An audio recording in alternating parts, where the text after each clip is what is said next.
하겠습니다.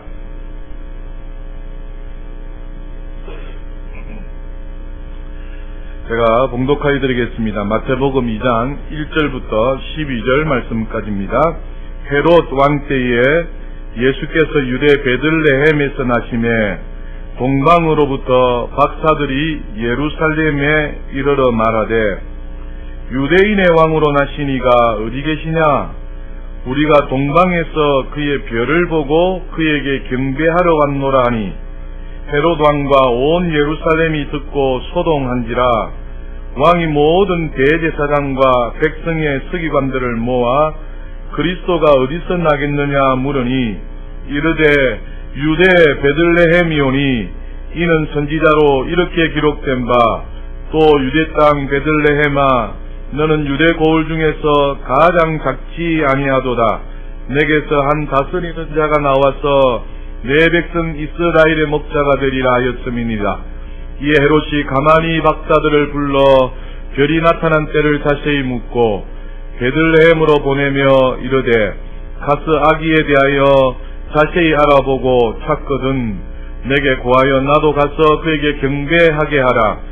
박사들이 왕의 말을 듣고 갈 때 동방에서 보던 그 별이 문득 앞서 인도하여 가다가 아기 있는 곳 위에 머물러 서 있는지라. 그들이 별을 보고 매우 크게 기뻐하더라. 집에 들어가 아기와 그의 어머니 마리아가 함께 있는 것을 보고 엎드려 아기께 경배하고 보배합을 열어 황금과 유향과 모략을 예물로 드리니라. 그들은 꿈에 헤롯에게로 돌아가지 말라 지시하심을 받아 다른 길로 고국에 돌아가니라. 아멘. 오늘 주일은 성탄절이 한 주간에 끼어있는 그런 주일입니다. 성탄절은 그야말로 예수님의 생일입니다. 여러분, 누가 생일을 맞이하면 어떻게 합니까? 그 생일 맞은 분에게 케이크를 만들어서 생일 축하합니다 막 찬양 노래 부르고 이렇게 당사자에게 축하를 합니다. 그리고 그 낳은 부모님께 대하여 이렇게 낳아주시고 길러주셔서 감사합니다 라고 또 감사의 표를 하는 것이죠. 성탄절은 예수님의 생일입니다. 누가 축하를 받으셔야 됩니까? 우리 예수님이 축하를 받으셔야 된다는 겁니다. 그리고 누가 경배를 받아야 된다고요? 우리 하나님께서 경배를 받으셔야 된다는 겁니다. 우리 주님은 2013년 전에 이 땅에 오셨습니다. 그리고 인류의 모든 죄와 허물을 다 뒤집어 쓰고 십자가에 죽으시고 부활하시고 승천하시고 하늘로 올라가셨습니다. 그리고 이제 다시 오실 주님을 기다리는 저와 여러분입니다. 오늘 말씀해 보시면 제목이 무엇입니까? 왜 동방박사인가? 라는 것입니다. 동방박사가 이렇게 생일을 맞은 예수님, 탄생하신 예수님을 축하하고 또 경배하는 가장 기본적인 자세와 모습을, 경배의 모습을 우리에게 교훈해 주기 때문에 오늘 말씀을 드리고자 하는 것입니다. 예수님께서 탄생하신 일, 가장 기쁜 일인 줄 믿습니다. 하지만 주님께서 탄생하시는 것이 아니라 이제 어떻게 오신다고요? 다시 우리를 위하여 오실 것이기 때문에 주님이 오실 때에 이렇게 기쁜 마음으로 맞이한 동방박사들의 그 주님을 맞이하시는 그 모습으로 우리가 다시 오실 주님을 맞이해야 된다, 안 맞이해야 된다요? 맞이해야 된다는 것입니다. 그래서 동방박사들이 주님의 다시 오심을 기뻐하고 맞이하는 그 모습과 자세들을 우리가 본받아서 이제 다시 우리를 위하여 오실 그 주님을 이렇게 맞이하시는, 기뻐 준비하시는 저와 여러분 다 될 수 있기를 주님의 이름으로 축복합니다. 그래서 이 동방박사가 예수님께 경배하는 이 신앙의 모습을 잘 나타내 주기 때문에 오늘 이 말씀을 통해서 우리 모두도 주님을 그렇게 경배해드리고 또 동방박사의 이 신앙으로 우리도 다시 오실 주님을 준비하시는 저와 여러분 다 될 수 있기를 주님의 이름으로 축복합니다. 먼저 1절에 보시면 헤롯 왕 때에 예수께서 유대 베들레헴에서 나심에 동방으로부터 박사들이 예루살렘에 이르러 말하되 유대인의 왕으로 나시니가 어디 계시냐? 우리가 동방에서부터 그의 별을 보고 그에게 경배하러 왔노라 하니 라고 말씀하고 있습니다. 동방박사들의 이 경배하는 신앙의 모습, 첫 번째는 무엇인가 하니까 어디서부터 왔다고 합니까? 동방에서부터 왔다라고 1절 2절에 말씀하고 있는 것을 보게 됩니다. 여기서 동방은 페르시아라고도 말하는 사람이 있고 아랍, 인도라고 말하는 사람도 있고 어떤 이는 바벨론이라고 말을 하는 사람도 있습니다. 그런데 대부분 바벨론에 강한 지지를 다 보내고 있습니다. 왜냐하니까 유대인들이 바벨론으로 포로를 당하여 갔잖아요. 그래서 포로로 잡혀가서 그곳에서 포로기한테 돌아온 사람이 있는가 하면 돌아오지 못하고 그곳에 정착하여서 살았던 사람이 있습니다. 그래서 그곳에 살면서 항상 예루살렘을 향해서 좋은 영향을 미친 유대인들이 거기에 있었거든요. 그래서 이 남아있던 바벨론의 유대인들로 인하여서 그 성경을 알게 되어지고 전함을 받은 동방의 박사들이다라고 추측하는 설이 거의 지배적이더라는 것입니다. 그래서 이 박사들이 만약에 만일 이 바벨론으로부터 이 예루살렘까지 왔다면은 그 거리가 얼마 정도냐? 수천 킬로가 된다는 것입니다. 뭐 하나 보러요? 예수님의 탄생하심을 기뻐하여서 그 주님을 보러 맞이하러 어디요? 바벨론으로부터 예루살렘 수천 킬로를 걸어서 그들이 왔더라는 것입니다. 할렐루야. 산 넘고 물 건너 바다 건너서 수천 킬로를 건너서 뭡니까? 그들이 예루살렘에 찾아왔다는 것입니다. 대단한 신앙입니다. 여러분 여기 경남에서 저기 서울까지 한 340, 350, 400km를 합시다. 그 배나 되는 거리를 훨씬 더 되는 거리를 뭡니까? 동방의 박사들은 오직 하나 예수님 탄생하심을 기뻐하고 그 예수님을 보고 경배드리기 위해서 그들이 찾아왔다는 것입니다. 오늘날은 뭐요? 교통수단이 있어서 편하게도 올 수 있지만은 당시에는 그렇지 않았습니다. 순전히 도보로 걸어서 왔습니다. 지금 우리 한국 교회에 복음이 전파될 때 선교사들이 그 작은 나라 동방에 대한민국에 찾아왔지 않습니까? 그들이 평양을 통해서 남한으로도 오기도 하고 인천을 통해서 들어오기도 하고 각 들어왔을 때 어떻게 해요? 다 도보로 가는 곳곳마다 뭡니까? 걸어서 보따리 메고 뭡니까? 예수를 전파하지 않습니까? 그래서 어떤 선교사는 들어와서 서울에서 이 경남까지 오다가 내려오자마자 어떻게 해요? 죽은 선교사도 있다는 것입니다. 수천 킬로를 걸어서 뭡니까? 예수 한 분만을 바라보기 위해서 걸어왔다. 만나러 왔다. 그래서 바벨론에서부터 예루살렘에 왔다. 이것은 이 동방 박사들이 주님을 향한 그 진실한 마음, 주님 한 분만을 고대하는 마음, 그 메시아 한 사람을 기다리는 그 마음, 그것이 얼마나 간절했기에 그렇게 했겠느냐라는 것입니다. 그래서 그들 마음속에는 이 메시아를 만나고자 하는 불타는 열심을 가지고 있었더라라는 사실입니다. 사랑하는 여러분, 주님은 이 땅에 오셨어요. 부활 성천하셨어요. 다시 이제 우리 주님이 오실 것입니다. 할렐루야.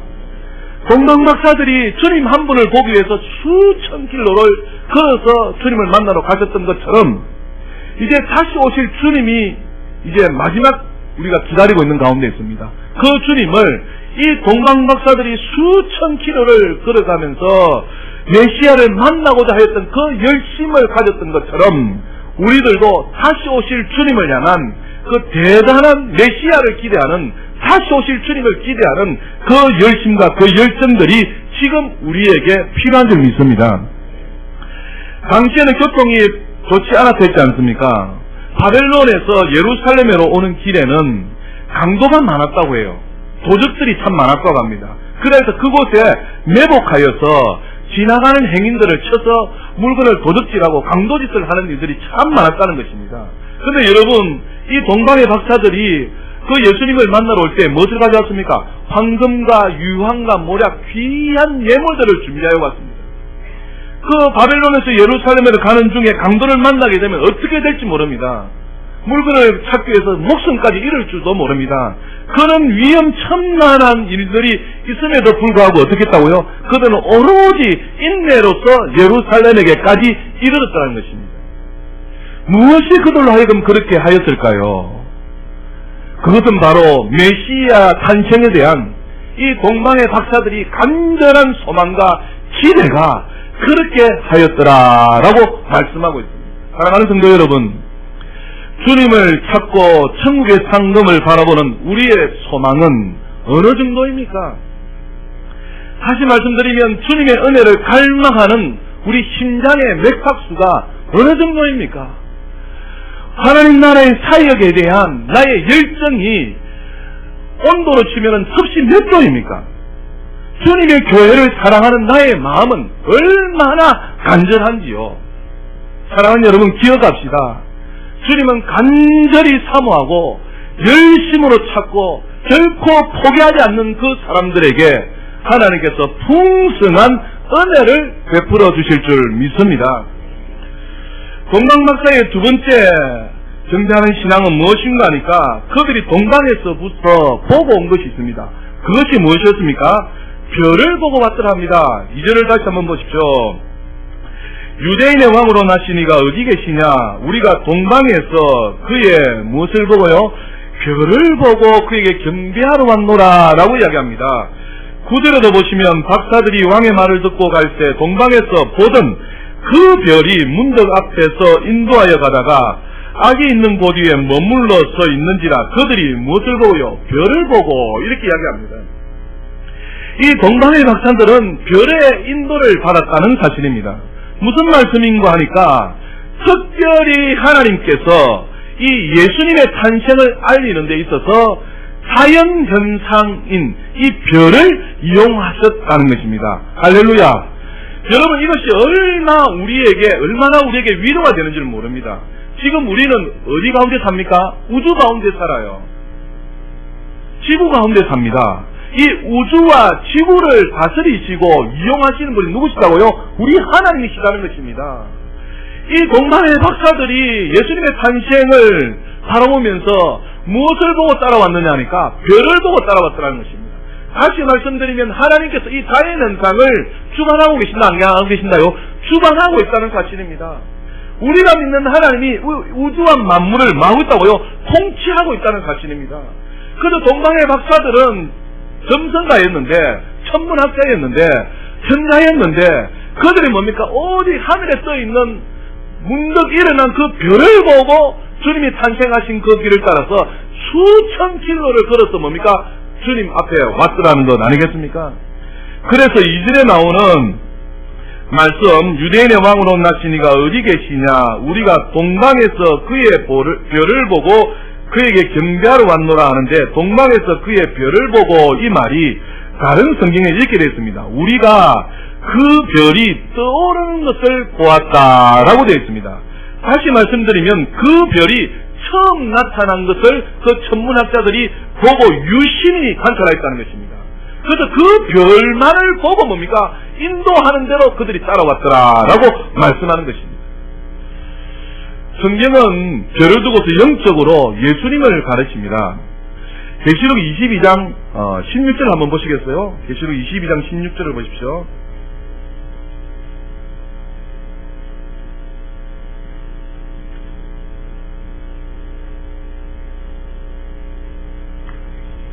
계시록 22장 16절 보시면, 나 예수는 무엇을 위하여요? 교회들을 위하여 누구를 사자를 보내어 이것들을 너희에게 정언하게 하였노라. 계시록의 말씀인데요. 이어서 보면, 나는 다윗의 뿌리요 자손이니 곧 광명한 새벽 별이라 하시더라. 이렇게 이야기합니다. 이 나가 누굽니까? 예수님입니다. 나 예수는 다윗의 뿌리요 자손이니 곧 광명한 새벽에 별이다라고 주님 스스로가 그렇게 말씀하고 있는 것을 보게 됩니다. 그래서 성경에는 별을 두고서 예수님이다라고 가르치는 성경이 참 많습니다. 이 모두가 뭡니까? 예수 그리스도라는 것을 이 별이 상징하고 있는데, 동방의 박사들이 이 별의 인도를 받았다는 사실입니다. 사랑하는 여러분, 우리 모두도 이 세상을 살아가는 중에 이 별로 상징되어지는 예수님의 인도를 받으시는 저와 여러분이 다 될 수 있기를 주님의 이름으로 축복합니다. 성경에 예수님은 많은 것으로 상징이 되어 있습니다. 예수님이 너무 귀하기에 온 우주의 모든 것을 동원해서라도 어디에 초점을 맞춘다고요? 예수님 한 분을 소개하고 있는 것을 볼 수가 있다는 사실입니다. 그래서 하나님께서 예수님 탄생을 이 별을 보고 이 동방의 박사들이 그 한 별만 쳐다보고 뭡니까? 수천 킬로를 걸어와서 주님을 경배하였던 이 모습을 바라볼 수 있습니다. 사랑하는 여러분, 암흑과 같은 이 세상에서 지금 우리는 나그네로 살아가고 있습니다. 우리가 바라봐야 될 대상은 누구일까요? 한 분 예수님밖에 없는 줄 믿습니다.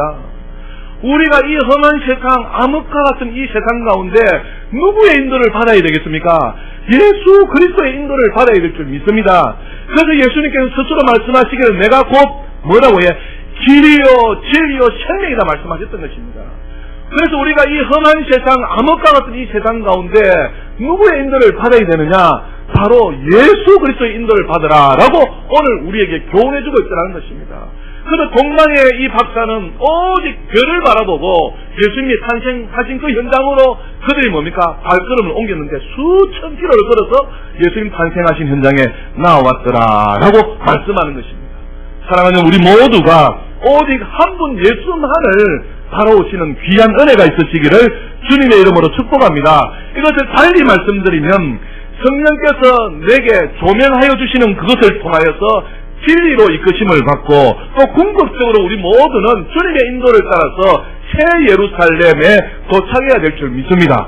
그래서 우리에게 있는 어떠한 상황과 형편 가운데서도 주 예수 그리스도의 인도하심을 받는 이 동방박사와 같은 별을 보고 따라왔던 것처럼 그렇게 신앙하시는 우리 모두가 다 될 수 있기를 주님의 이름으로 축복합니다. 세 번째입니다. 동방박사의 예수님께 대한 경배하는 신앙은 무엇인가 하니까 11절에 보십시오. 11절에 보시면 집에 들어가 아기와 그의 어머니 마리아가 함께 있는 것을 보고 엎드려 아기께 경배하고 보배합을 열어 황금과 유향과 모략을 예물로 드리니라 이렇게 말씀하고 있습니다. 마태복음과 누가복음에는 시점의 차이가 있는 것 같아요. 누가복음을 한번 찾아가 보시겠습니까? 누가복음 2장을 한번 보십시오.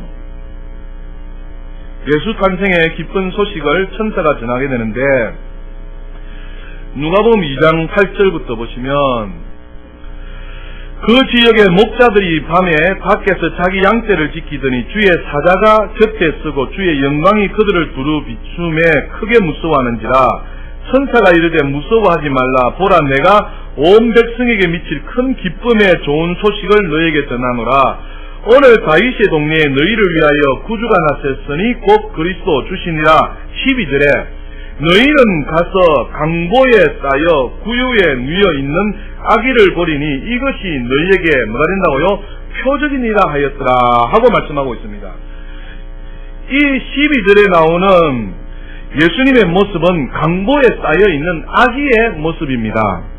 그런데 이 동방박사는 지금 어떤 상황인가 하니까 11절에 보니까 강보에 쌓여 말 구유에 누워 있는 아기를 본 것이 아니라 집에 어머니가 계시고 아기께 경배한다라고 마태복음 2장 11절이 그렇게 나와 있죠. 그래서 2장 9절하고 2장 11절은 약간의 차이가 있습니다. 그것이 무엇인가 하니까 처음 태어나셨을 때는 예수님이 어디에 태어나셨습니까? 말 구유에 강보에 쌓여서 태어나 있었지 않습니까? 그런데 마태복음 2장 동방박사들이 주님 앞에 경배하러 갔을 때는 이 아기 예수가 조금 자라난 상태였다는 겁니다. 다시 말씀드리면 말구유에 있었던 것이 아니고 11절에 보면 어디에 들어가요? 집에 들어가라고 되어 있습니다. 더 정확한 것은 무엇인가 하니까 누가복음 2장에 나오는 이 아기 예수를 두고서 이 아기는 원어에 갓난 아기로 되어 있습니다. 그런데 이 마태복음 2장 11절에 아기께 경배하고 했을 때 이 아기는 파이디온하여서 어린아이로 표현되어 있습니다. 그러니까 다 태어났을 때 동방박사들이 간 것이 아니라 조금 어느 정도 시간이 지나고 난 다음에 그들이 뭡니까? 아기 예수께 경배하러 갔더라라고 하는 것이 정확한 것이죠. 이렇든 저렇든 사랑하는 여러분, 지금 동방박사들이 예수님을 경배하는 그 신앙에 대해서 말씀하고 있습니다. 지금 별을 보고 수천 킬로를 걸어서 동방의 박사들이 가다는 곳이 어디냐? 바로 아기 예수가 계신 그 집에 도착하여서 그 집에 들어가게 됩니다. 그 집에 들어갔더니 그 아기의 어머니가 계시고 그 아기와 함께 계셨더라는 것입니다. 그 계신 가운데 동방의 박사들이 누구께 경배했더라고요? 아기께 경배하였더라라고 이야기합니다. 여기서 경배한다 이 말은 하나님께 경배한다라는 말과 똑같습니다. 그래서 이 동방의 박사들이 그 집에 들어가서 누구만을 경배했다고요? 예수님만이 참 경배의 대상인 것을 알고 그 앞에 하나님께 경배하던 뭐 했다고요? 경배하였더라라고 말씀합니다. 여러분, 이것이 대수롭지 않게 생각할 수 있습니다. 아무렇지 않게 생각할 수 있습니다. 그런데 동방의 박사들은 이방인임에도 불구하고 경배를 받아야 할 대상이 비록 악이지만 그분 예수께 있다는 사실을 그들은 확실히 믿었던 것입니다. 비록 악이지만, 그 갓난 악이지만, 어린 악이지만 그 아이가 하나님께 경배하듯 경배의 대상이며 예물을 받을 대상인 것을 알고 그 앞에 어떻게 했더라고요? 바짝 엎드려서 경배하였더라라고 말씀하고 있는 것입니다. 동방의 박사들은 다시 말씀드리면 신적인 경배, 그 예배를 그 아기 예수께 드렸는데 그 아기 예수가 뭡니까? 영원한 구세주인 것을 그들이 알았더라라고 말씀하는 것입니다. 그래서 그들이 수천 킬로나 되는 그렇게 먼 곳에서 와서 그 아기 예수께 뭐 했더라고요? 경배하였더라라고 이야기하는 것입니다. 그래서 그들의 신앙은 참 경배의 대상에게 예배하는 신앙이었다라고 말씀하는 것입니다.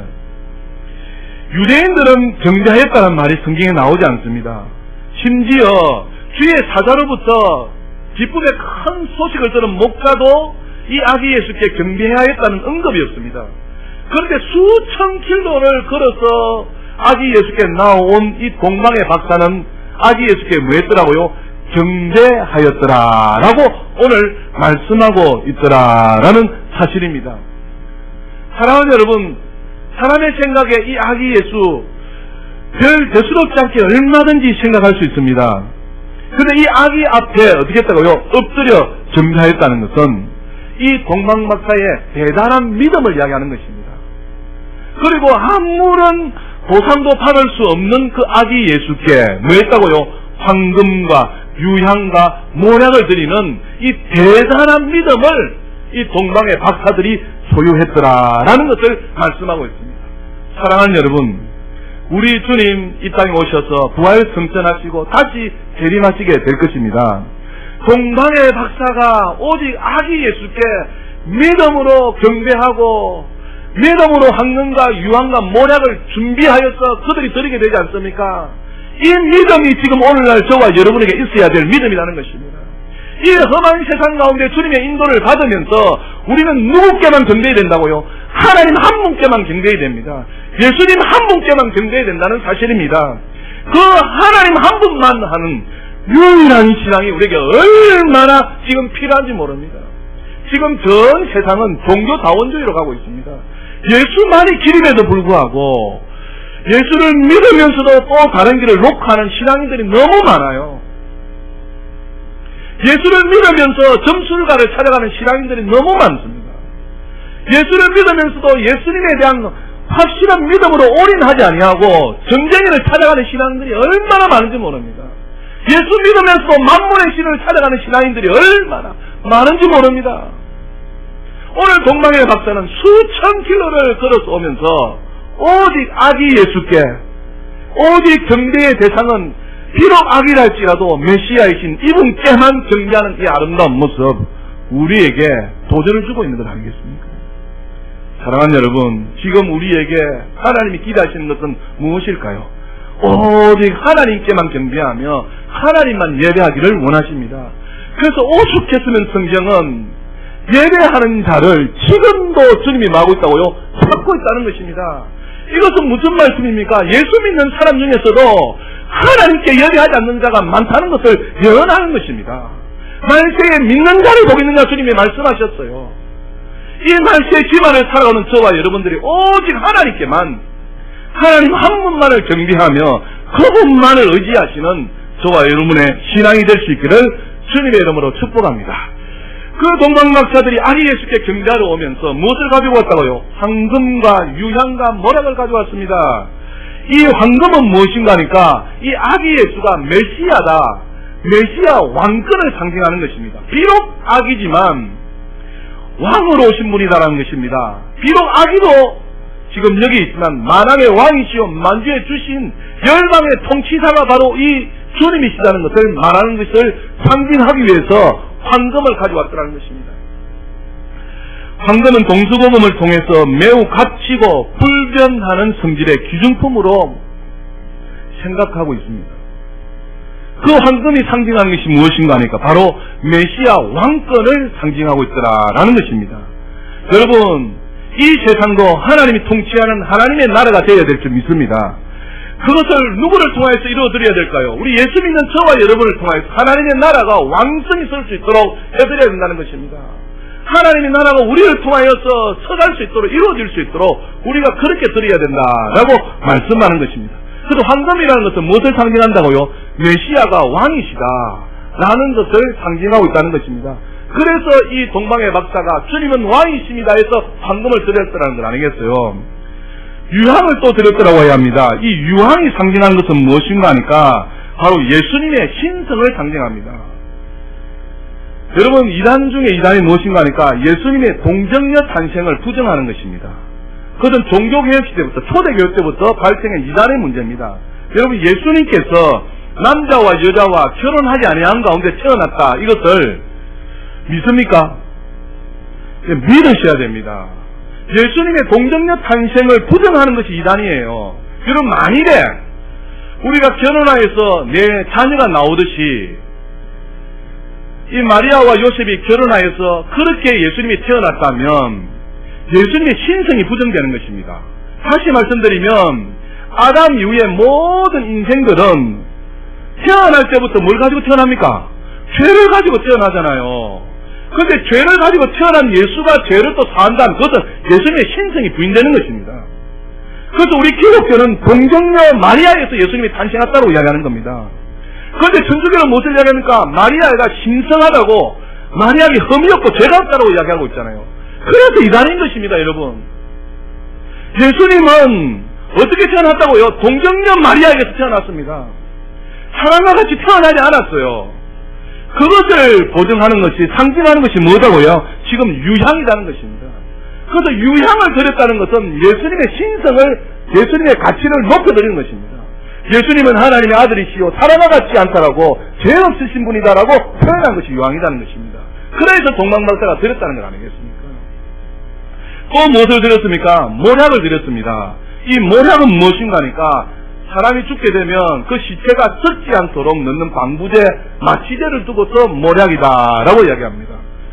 이것은 무슨 말씀입니까? 예수님의 순환과 죽음을 예표하는 것입니다. 예수님의 순환과 죽음을 예표하는데 여러분 생각해 보십시오. 지금 누구께요? 아기 예수께 경배하러 왔는데 예수님의 순환, 예수님의 죽음을 준비해서 모략을 드렸다. 이 대단한 믿음이잖아요. 대단한 믿음이잖아요.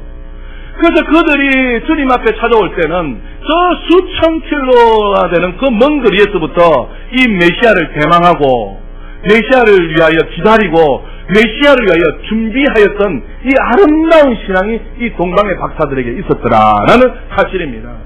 그래서 사랑하는 여러분, 이 성탄절 왜 동방의 박사냐는 겁니다. 이 동방의 박사들에게 이렇게 귀한 믿음에 고뇌되는 모습들이 있었더라는 것입니다. 사랑하는 여러분, 성탄절은 모든 이에게 기쁜 날인 줄 믿습니다. 평화가 있는 날인 줄 믿습니다. 주님이 함께하는 시간인 줄 믿습니다. 그 가운데 우리가 어떠한 믿음으로, 어떠한 마음으로, 어떠한 자세로 기다려야 되겠습니까? 어떠한 자세로 대해야 되겠습니까? 세상 사람처럼 세상 문화에 푹 빠져서 그냥 하루 쉬는 날, 즐기는 날이 아니라 이 동방의 박사가 예수님의 탄생을 깊이 묵상하고 기다리고 준비하고 수천 킬로나 되는 곳을 그렇게 걸어와서 주님을 만났던 것처럼 이런 아름다운 신앙의 모습이 우리 가운데 있어야 될 줄 믿습니다. 그래서 동방의 박사는 이 황금을 드리면서 아기 예수를 유대인의 왕으로 높여드렸습니다. 유향을 드리면서 우리 주님의 신성을 높여드렸습니다. 그리고 모략을 드리면서 과연 이 아기 예수는 비록 지금 아기 예수지만 후일에 나의 죄를 위해서 십자가를 짊어지고 죽으셔야 될 영원한 죄 없으신 대제사장 구세주인 것을 그가 높여드렸더라라고 말씀하고 있는 것입니다. 이제 결론을 짓고자 합니다. 성탄절은 성도의 마음에 세상이 알지 못하는 기쁨을 안겨주는 그 시간인 줄 믿습니다. 이 기쁨은 참 경배의 대상을 찾아 전심으로 경배하는 자에게 주어지는 귀한 축복인 줄 믿습니다. 동방 박사들의 이 경배하는 이 신앙을 우리가 본받아서 우리도 어떠한 상황과 형편 가운데서도 동방에서 오직 별 하나를 바라보고 수천 킬로를 위협을 무릅쓰고 찾아와서 아기 예수께 경배하였던 것처럼 우리 모두에게도 주님을 기대하고 소망하는 이런 열심과 열정들이 회복될 수 있기를 주님의 이름으로 축복합니다. 그리고 한 분 별을 바라본 것처럼 예수 한 분만을 바라보면서 어떠한 상황과 역경 가운데서도 이 예수님께만 경배 올려드리고 예수님께만 찬양을 올려드리는 귀한 믿음을 소유하시는 저와 여러분 다 될 수 있기를 주님의 이름으로 축복합니다. 끝으로 우리의 영원하신 주님, 만왕의 왕이신 주님, 이제 곧 구름을 타고 다시 오실 그 주님을 생각하며 우리의 가장 귀한 것으로 주님 앞에 드려서 주님을 영화롭게 하실 수 있는 저와 여러분 모두가 될 수 있기를 거룩하신 주 예수 이름으로 축복합니다. 기도하겠습니다. 살아계신 하나님 아버지, 예수님의 탄생을 누구보다도 기뻐해야 될 사람들이 우리인 줄 믿습니다.